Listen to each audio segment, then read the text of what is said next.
Hey, there we go. Yeah, there's never a warning when these things start. It's just bam. Anyway, hi, I'm Charlie. Welcome to this. Today, I got Nick here who gave me this great shout out on Twitter, which I was really thankful for. And is doing really good stuff in the lead gen space. And I was just like, man, you're having great success. I think you legitimately said you started to implement a strategy that was so effective in lowering your cost per lead that the client thought all of it was fake. And I was like, dude, let's have a conversation, because I would love to be able to like have 20 people say the exact same thing, or 1,000. I don't know. But hey, Nick, thank you so much for being here, man. Why don't you introduce yourself and tell us more about what it is that you're doing? Yo, what's going on, guys? My name is Nick Theriot. I run a YouTube channel, kind of teaching people about Facebook ads and marketing and stuff like that. And I also run a digital ads agency where I basically help clients scale their brands with, Facebook ads, pretty much solely just on Facebook ads. I think I've done a little over like $15 million now in online revenue combined with all my clients and stuff like that.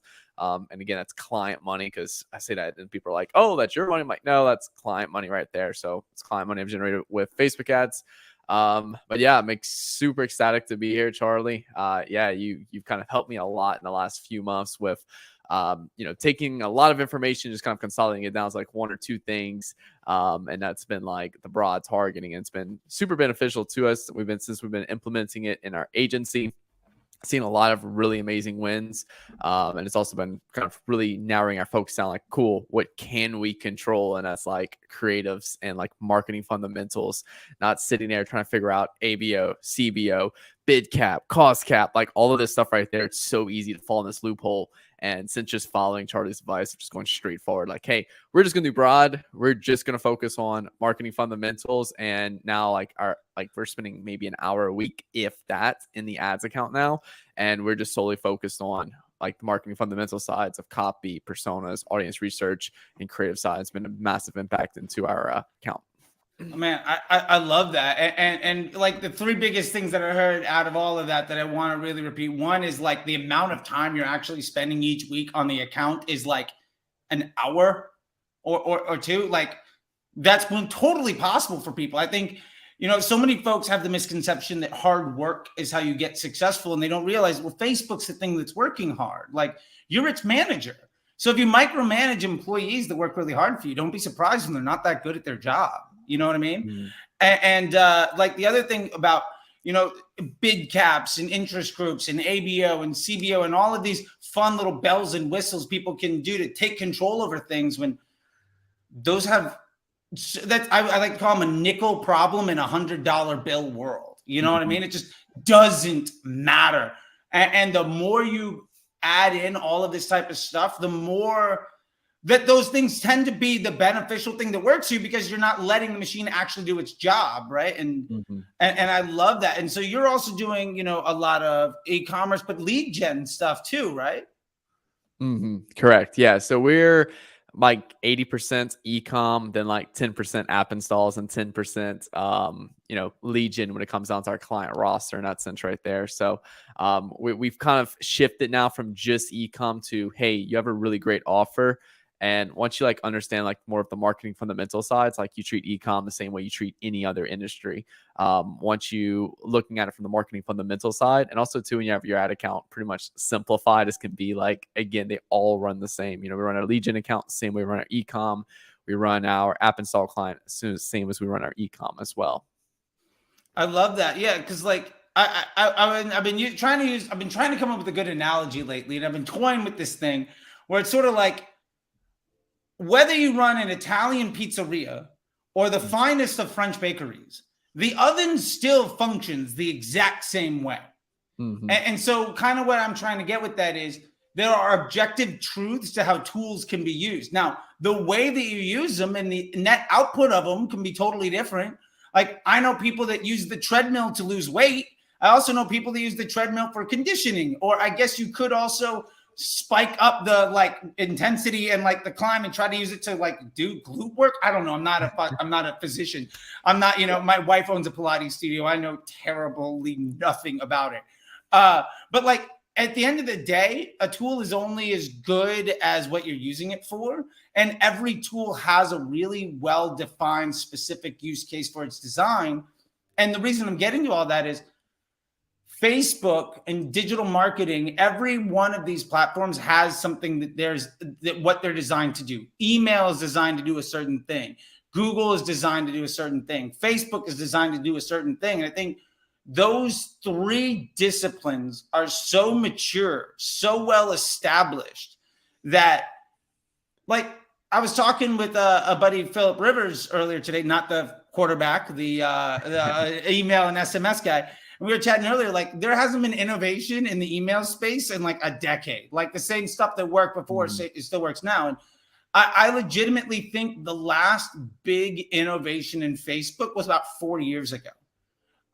With the Power Five and everything that we were doing in the Disruptor Group, dynamic ads, advanced matching, stuff like that.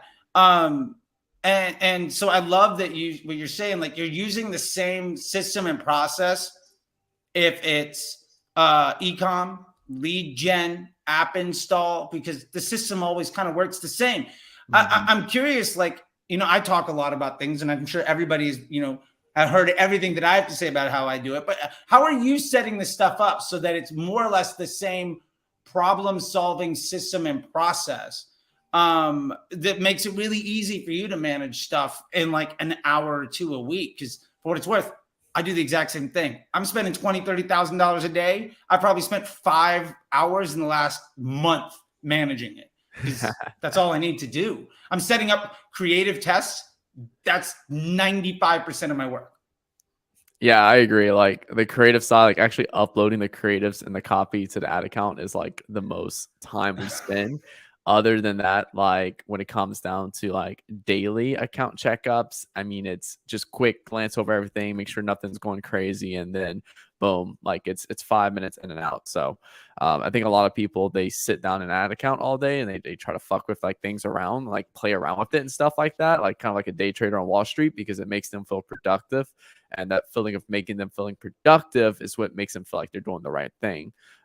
When in reality, they don't know what they don't know. And that's when they could be spending that time on creative and copy and audience research, or just going work on their business and looking at it from another perspective. So, when it comes down to the actual like ad account structure we're leveraging right now, I think the only thing different that we're doing that what you preach is that we're still not on dynamic creatives yet. We're still, leveraging ABO for creative testing. So we'll do like one ad set, $20-$50 a day, and we'll load in 2 to 4 ads around a specific angle. So it might be, hey, here's a testimonial angle. It might either be a whole new angle we're testing, or it might be an iteration of an angle from the past. So one ad set per angle, and we might have anywhere from 1 to 10 live at a time. And we're leveraging purely just broad targeting for that right there for the testing side. The only thing we'll change is like maybe the age and the gender. That's it if we're going after like something specific like that. And once we find a winning creative and a winning creative or a winning ad, we're looking for something that's like completely crushing it. So for example, for like our lead gen client, we're shooting for a $35 KPI for cost per lead.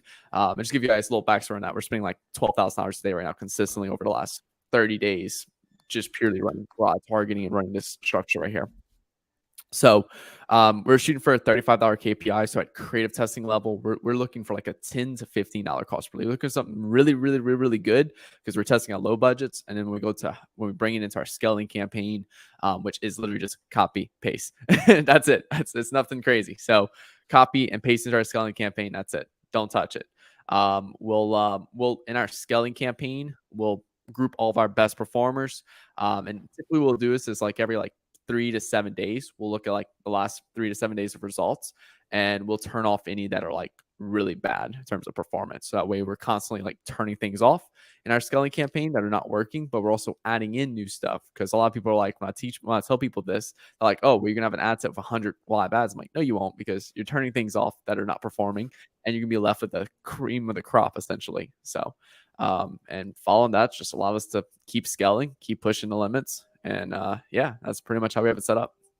I love it. I think that's a really powerful setup and a great step forward for what a lot of people are doing. I mean, I would if it was me managing, I probably would have it all in one account. It would be in one campaign. It'd be CBO with dynamic creatives, but that's also the way my brain works. And I've also gotten my system and process to let me do that. But what I love really what you're doing here is you've got a control environment, and then you've established a benchmark of success for high confidence and a testing environment. And then you're escalating winners from your testing environment because you said, I have a control, my variable outperforms a control, I'm willing to replace, some piece with it.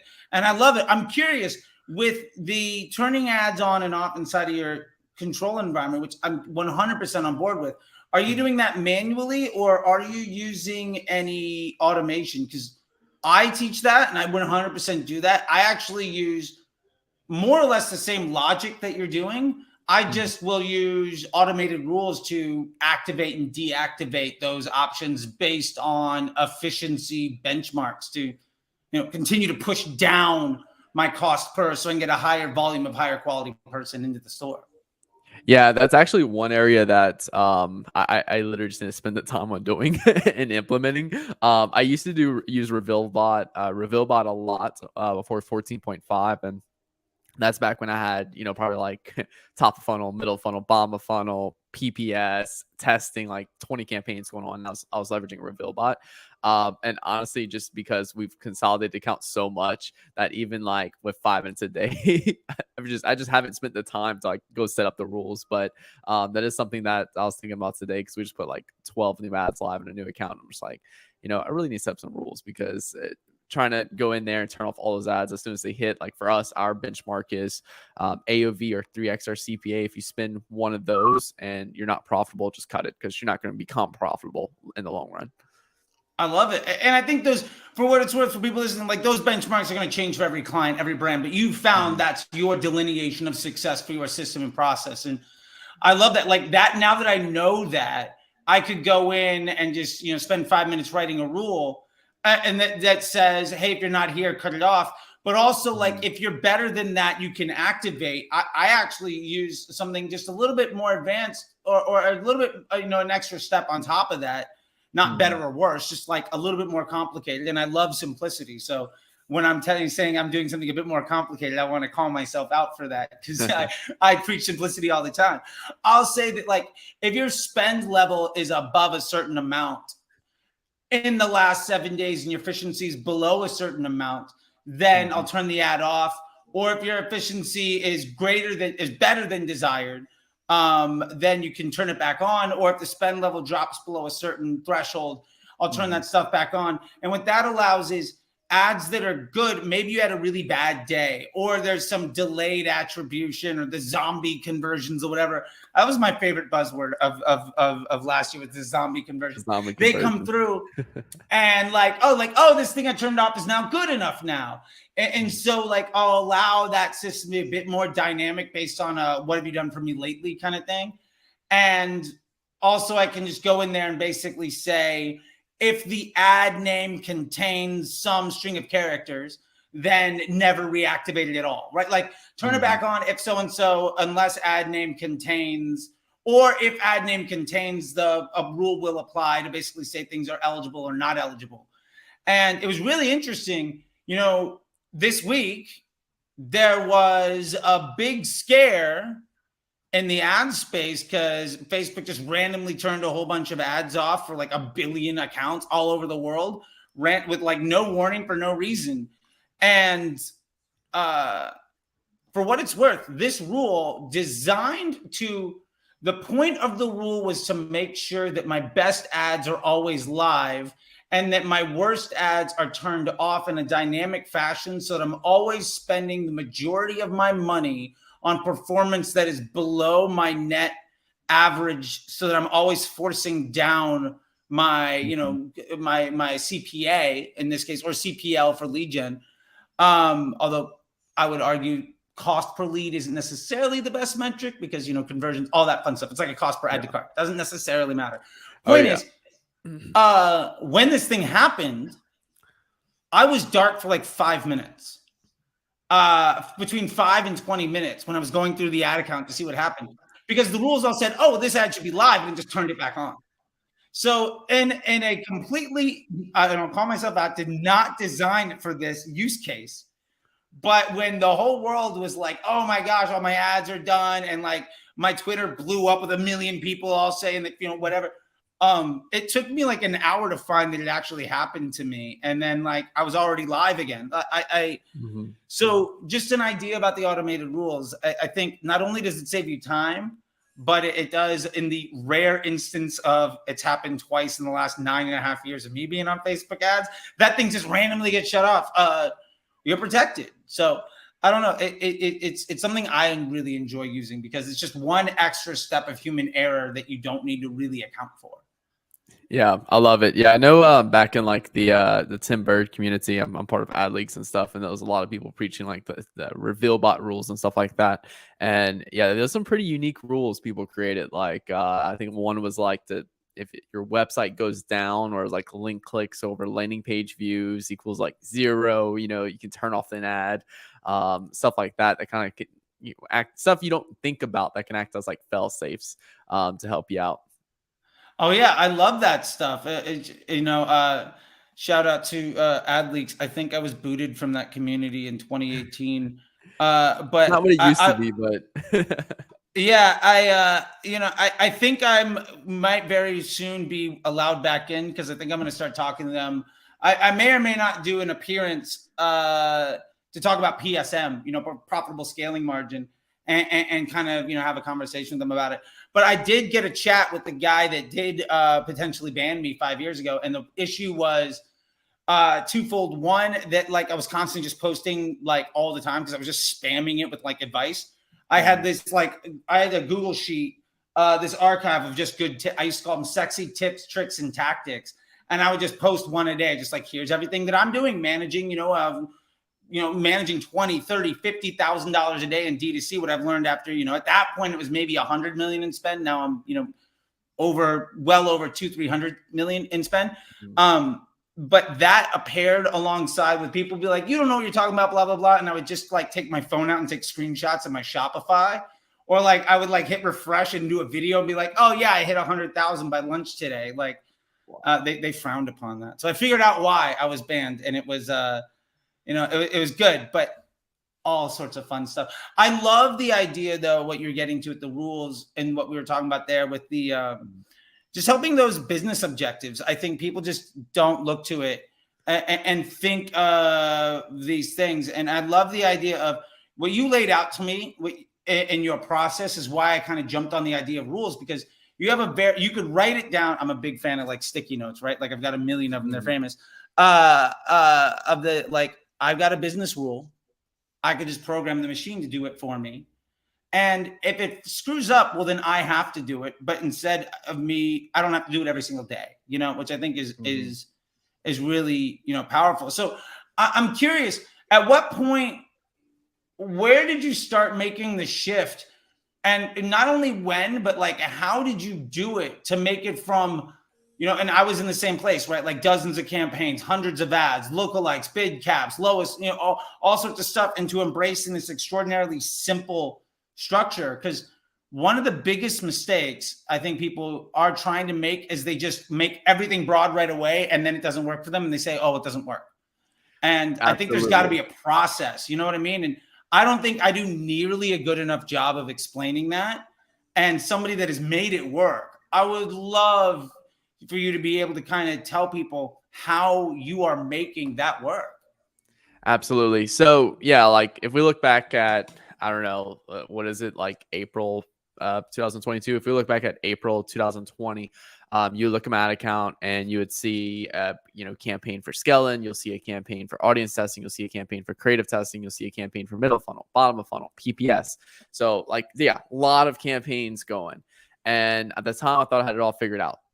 But what I lacked at the time was focus. So each week, hey, especially when you're managing multiple accounts, all right, hey, where do we create ads this week? Do we create ads for middle funnel? Do we create ads for bottom of funnel? Do we create ads for PPS? And then some people even have like middle funnel 1 through 7 days, 7 to 30 days. And then it's just like you have so many different groups of audiences. It's like, how do you have the focus to be able to create a high quality asset that you can put money behind for each one of those audiences and create multiple. I mean, you're creating 30, 40 creatives a week for clients. And it's possible as an agency to be able to scale and handle that workload, unless you have a huge team. So it's like, okay, so I started off with just, all right, we're going to keep our scaling campaign. We're going to keep our creative testing, our audience testing, but we're going to consolidate middle funnel, bottom funnel to just retargeting 30 days. Okay. Because we found that a lot of our bottom funnel ads worked in middle funnel, and a lot of middle funnel ads worked in bottom funnel. So I'm like, let's just consolidate all that. That worked really well. And at the time, we were still excluding all of our warm audiences in our top of funnel campaign. So that worked really well, worked pretty good. And then it was actually Ray from Right Hook Digital. He's one of like my mentors as well. And he was like, hey man, this like particular product doesn't really need retargeting to make it sell. So he's like, once you try for just this particular account, try removing retargeting, loosening up your exclusions, and then see how that affects your top of funnel. And sure enough, performance increased because it was like an Apple Watch band. So like it didn't need much selling and retargeting, stuff like that. I'm like, okay, so that worked really well. So now we're down to top of funnel, creative testing, audience testing. Now this is probably like April 2021, a little bit past April 2021. It was actually during Valentine's Day 2021. We scaled an account from $1,000 a day to $22,000 a day in spend. We crushed like $850,000 in 21 days in revenue for a client. We started off the account with just like lookalikes, interest, and stuff like that. And the audience we found that we could push $18,000 a day in was broad. So, and the problem we kept running in was frequency issues on our lookalikes. Like we were trying to spend as much as possible. We were holding really great profitability. So we shifted to broad. We're like, let's just try a broad. And this is like something that I've been hearing about at the time, about a year ago.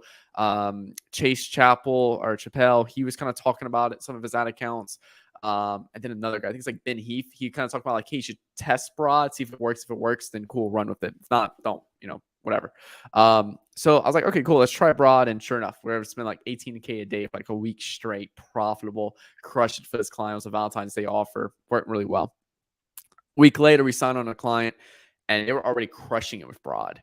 And we were like, cool. Well, at the time, I still wasn't like sold on broad. I was just kind of like, hey, it's just one bag of the tricks. And we could never get our lookalikes or interests to surpass at scale. So that's a big thing. A lot of people think it's like lookalikes and interests. They could work good for 100, 200, 300 bucks a day.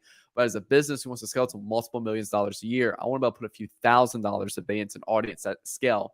Totally. And broad can go from like a 2x for us to 1.75, or for lookalikes and interest, we'll probably go from a 2x to 0.5. It'll break essentially. Yeah, you run out of people. And one other thing, just real quick, I just want to explain one reason why lookalikes don't scale in the same way is because they're predictive. So you have to use an existing data set to then have the system understand who to go after. And as soon as you're spending more of your money predicting the future than establishing a data set to use on the prediction, you've drained all the blood from the stone. Like the bucket is empty. You can't find more people because you ran out of everybody. And it just stops working, which is why bid caps and lookalikes and all of this stuff won't work at scale if it's more than like 10, 20% of your budget. And at that point, you might as well go broad anyway. Yeah, no, it's like once you start to see the power in it, like all it takes is like 1 or 2 times where it's like, holy shit, our broad audience did that. Like then it's like, okay, let's look more into it. So, but yeah, long story short, success leaves clues. I kept having these little wins on broad. Fast forward to I think it was like November, just last November 2021. We get this lead gen client. They come on board. They had a ton of different campaigns, different things like that moving on. Consolidate their whole ad account. They were like a $35 CPA, CPL at the time. Consolidate their whole ad account because it's just the same ads and lookalikes, interests, duplicating campaigns randomly for no reason at all. It's just a big cluster. So I was like, let's just put all that into one campaign, broad, run it. And like our initial first week CPL went from like $35 to $20. And the client called me up and said, hey, we have to have lookalikes or interest running ASAP. I'm like, why? We're crushing. He's like, there's no way these are that good. Like these have to be just crappy leads Facebook's giving us. I'm like, okay, whatever, client. So I'm turning these on. CPL shoots back up to like $32, $33. And they tested all those leads and they had no CPA differences between interest, lookalikes, or broad. So we actually went back down to broad, scaled up from $1,000 a day to $5,000 a day. And then shit like gone through the roof, like CPL starts to raise. And obviously because we're burning creative faster. This is a client that never updated creative for a whole year. So yeah. I'm taking a moment. Yeah. Yeah. Gotcha. They first year in business, all of 2021 used the same ads they created in February 2021, all the way up to it got them to the point where they could hire you. So mazel tov to them for that. Oh, and the bad thing is they worked with other ad experts and none of them had the idea of let's update creative. They spent a lot of money on other ad agencies and no one said, hey, let's just launch new ads. They said, oh, we should try ABO, you should try CBO, or you should try retargeting, like all this other stuff. So let's try to force these ads that aren't necessarily good onto people that definitely don't want to see them because we're smarter than Facebook. And then they lost the business. Pretty much. So as soon as cost per lead starts to rise, they're like, Nick, we got to go back to lookalikes and interest and stuff like that. I was like, no, wait, let's new creatives. We haven't updated creatives in a while. Sure enough, we launched new creatives and we're seeing a $15 CPL. It's spending like $2,200 a day. So just absolutely crushed it. And then we using broad, purely broad. They're at like $5,000. They at $30.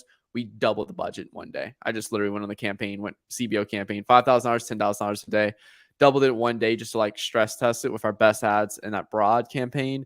And CPL went from $10,000, from $30 to $34. And that's it. If we were running lookalikes or interest and you'd be at 100. Yeah. Easily. Oh, easy. Yeah. I love that. Like one of the things I think people need to understand is like, it's not about saying, well, my goal is to get to a 35. So as soon as I get there, I'm going to spike my budget. The goal is if your objective is 35, get to a 30. Because when you then add budget, there's a margin between your spend. You're going to be able to, that additional 5,000 ran way less effectively than that first, say that first 5,000 is running at 30. If it went from 30 to 34, we could say that next 30,000, next $5,000 ran at 38. Now, objectively speaking, that's over 20% worse. But it's still like, I'm not going to try to do the math in my head, but about 2.5% better than your target. Yeah, something like that, 1 or 2% better than the overall goal to begin with. So when you're trying to scale budget, one of the easiest ways of making sure that you're good is get your efficiency past your objective and then spend into that margin, and you're going to be great. I to piggyback on what you're saying, just because I've also seen this kind of success. I was working with a brand. It was a SaaS company. We had about 5 million uniques a month. 90% of the business came from SEO. Like they were just trying to get off of they're like, if Google makes a change, we're dead. So they brought me in to help them out. And there was another guy running it, really smart guy, friend of mine, had followed me from the ad leagues to a bunch of other groups. Good dude, he's been on the DTC coffee shop, solid guy. They were running about $3,000 a day doing registrations, just hoping that email would secure the deal, which makes sense, right? They couldn't secure the sign up, so they went for something that was way higher volume to leverage what their business did well. Absolutely the right thing to do, especially in what, what does your business do great? Amplify the hell out of it. That's what Facebook ads are for. Mm-hmm. They were getting a net CPA on their SaaS product of about $60. And they were like, well, that'll break even after 60 to 90 days, right? Mm-hmm. Long story short, basically doing exactly what you're talking about, cycling it through. After about 9 months, we got that $3,000 a day at roughly a 60 to $50,000 a day at roughly a 12 to 15. And what we ended up doing was we cut the Facebook ad spend by a little over $30,000 a day to drop an extra $1 million in EBITDA on a monthly basis.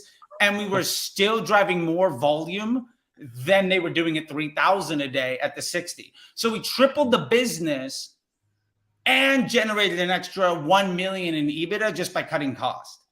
And Wow. they were That's insane. very happy. But yeah, this was 2019.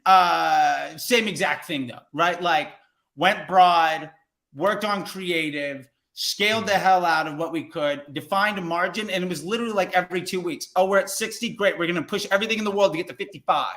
Awesome. Now the new goal is 50. And literally there's a whiteboard in the vice president of marketing's office. And it was literally like $5 cheaper. And then by the time, like, this is our new goal. And everything in the world gets us to this thing. If it doesn't get us to here, it's not worth our time. And yet 9 months later, that 60, like we started etching it out. And like, you can see like the thing was fading, you know, but like, and like we're starting, it started in red and then eventually got to purple and then a green because the marker ran out because we were doing so much whiteboard shit. And by the end of it, yeah, it was like 10 to 12. And they were just like, yeah, we're just going to cut spend because, you know, $12 million extra by not spending is good for our bottom line, for our valuation. So ridiculously powerful. And I love that you saw the exact same thing. And I would say, like, I would challenge, like, how do we get it to 20? How do we get it to 25? Like, because one of the biggest questions I like to ask is why isn't the budget twice as much? What is wrong in the business that's preventing me from spending that much money? And when you work 1 to 2 hours a week on actually managing Facebook, you can spend the other 38 hours in a typical 40-hour work week. Obviously, you're running an agency, so you're not working 40 hours on that one client, although hopefully they're paying you as though you are. That's how they think you are. Yeah. So if you're able to use that time to do critical analysis of what everything's going on, like run Google Analytics to see the customer flow from page to page to page, right? The onboarding, whatever it is, they can be like, oh, if I get this number to be this number, I can take this thing and go to here. Like, then you can figure out all that other stuff. Because, I mean, I did an audit of an account last night, and I legitimately think the biggest struggle that they have, I mean, yes, they're using interest groups. Yes, it's cost cap everywhere or bid cap. And there's a whole bunch of cleanup to do on the Facebook side. But when I went to the landing page, they had a bundle of 3, 5, or 10. The 10 bundle was listed for the same price as the 5 bundle, but with a scratch through on a discount acting out. And they all had the same 10 item remaining, like false, like push for, like, you know, it was just nobody had taken the time to spend 5 minutes and look at the landing page and realize, oh, if we just look like we actually gave a shit, we could probably spend twice as much money. That's insane. So, I mean, yeah, like I see that all the time. It's that easy. I see all the time where people like double their conversion rate on their website. And you practically double your sales just from that. It's like you don't even have to touch ads, and boom. One of like our second e-com client ever did like a 1.5 conversion rate, and we just make some changes to our product page, and it went to a 3.5% conversion rate. So didn't touch anything in the ads manager, just went boom. So it's like, you know, at scale, it's like you have an agency for Crow, you have an email marketing agency, like you're working with all these different people that specialize in that area. Like that's how you truly like optimize the hell out of like your CPA side. Yeah. And what I love about you're talking about Crow, CRO, conversion rate optimization. I love it. There's only so many problems that an ad can fix. You know, I would honestly say 65 to 70% of the growth that I've seen in businesses, and I've taken more than a few businesses to exit, and, you know, I've done 10 plus figures in revenue with clients and students, and more than half of the puzzle is what happens after the click. And there's nothing the ad is going to do in making that experience better. Like the worst case I could think of one time is I was working with an alcohol delivery company. And when you went on the mobile site and you added to cart, the confirm add to cart button for the you know, number of things you want to purchase. Oh, I want 1, I want 3, I want 5, whatever, covered the buy button. So you legitimately couldn't ever check out on a mobile device. And they were like, well, you know, we don't get any sales from mobile. We need everything going direct to desktop. And I literally, like, I filmed me on my phone with my buddy filming me doing it. Like, I can't check out. You guys have a $9 million company. Nobody ever bothered to take out your phone and look at what happens. And immediately they changed just that pop-up from being a persistent banner to just like a new page. tripled revenue in like 15 days because it was done. insane. They basically just said, oh, by the way, mobile now exists. And bottom line, through the fucking roof. It's great. I love it.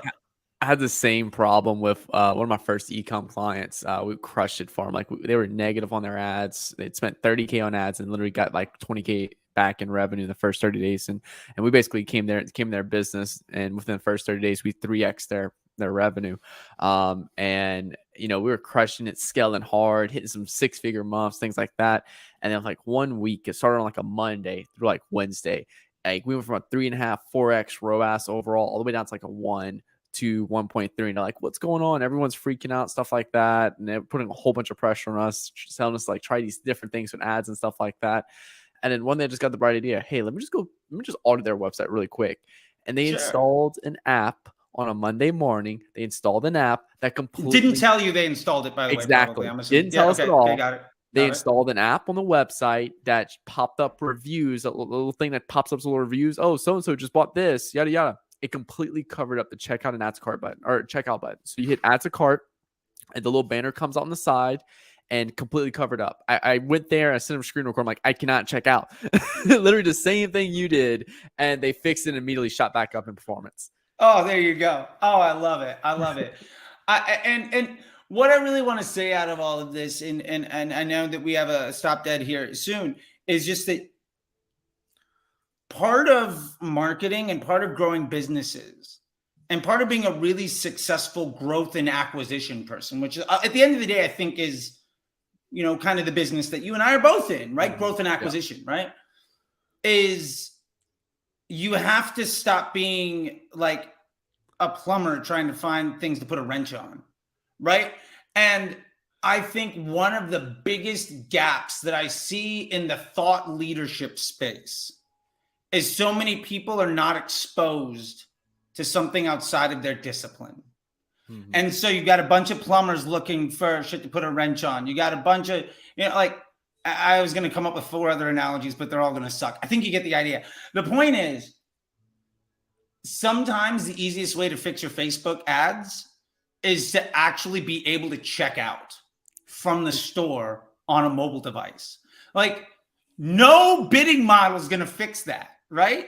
Yeah. And it is stunning how many companies I've worked with, 7, 8, 9-figure businesses that legitimately can't get that right.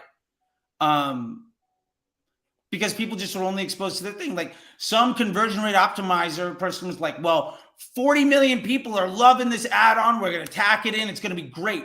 And they look at their initial tests on their desktop computer to measure in their staging environment. And oh, great, it works. Maybe they do inspect elements and do like the mobile view, maybe not. Mm-hmm. But they're like, oh, this is working for everybody. They make the change and then just the whole shit house goes up in flames. And there's nothing a Facebook marketer can do.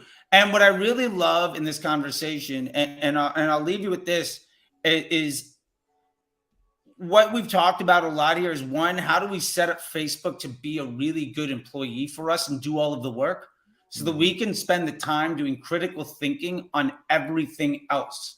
Because I always look at it like this. Facebook is fuel to the fire, right? At best, Facebook is going to bring you a higher volume of higher quality people into your store. But that doesn't mean anything for extra revenue if you're not able to take advantage of it, or if something in there is broken. And like that is a fundamental truth that every person I see, and I'm being hyperbolic, not every person, but so many people I see with their hacks and their tips on how to improve their ad account never actually mention, well, what happens on the page after the product page? Like what happens when somebody adds to cart? What happens to that customer after they purchase that product? Like one of the greatest ways of increasing your ad spend is to work on LTV. Like where is that in the conversation of people saying, well, you need this bidding model and this interest group and this behavior and all that stuff? Like, or you could just go broad, work on your creative testing, bring a higher volume of similar person at a more efficiency into your store, and then just fix the one bottleneck that's we both identified things that could 2-3x spend overnight, and has nothing to do with something that's not, that's on Facebook. So I'll leave with that. And I just, your thoughts on that piece, and just ultimately, I know we're wrapping up. I want to make sure that, you get to kind of have the last word and get to say anything that you want to. And I just want to say first, also, I really appreciate your time here, and it's really fun. And I really want to also get you on the coffee shop show soon. And it makes me so happy to see more and more people being successful. And I really appreciate you giving us a lesson on going too broad and that shift to it, and how that looked like for you, because so many people are struggling at making it work. And they say, well, my lookalike and big cap is better than my broad. And it's like, yeah, but there's a lot of context missing from that conversation. And where are you going to be when that interest group gets deprecated and you've completely maximized the effectiveness of that lookalike? Yeah, absolutely. Yeah, I know for us, I always recommend people to like, hey, your lookalikes and your interest are performing good now. Then just, hey, leave those on and just start testing broad creatives. So start testing more creatives against broad, because once you find that winner, you will outscale those lookalikes and interest by 10x. And the last thing I wanted to just kind of like mention is, my mentor, Jeremy Haynes, he was like, hey, Nick, you really need to focus on like your high leverage actions you can take. You need to consistently scan your environment for the high leverage actions you can take. And, he told me that 3-4 months ago. This is before I really started to also embrace broad. And how this ties in is that I was too much focused on ad account structures and interest and stuff like that. Things that are not high leverage. They're like low leverage actions.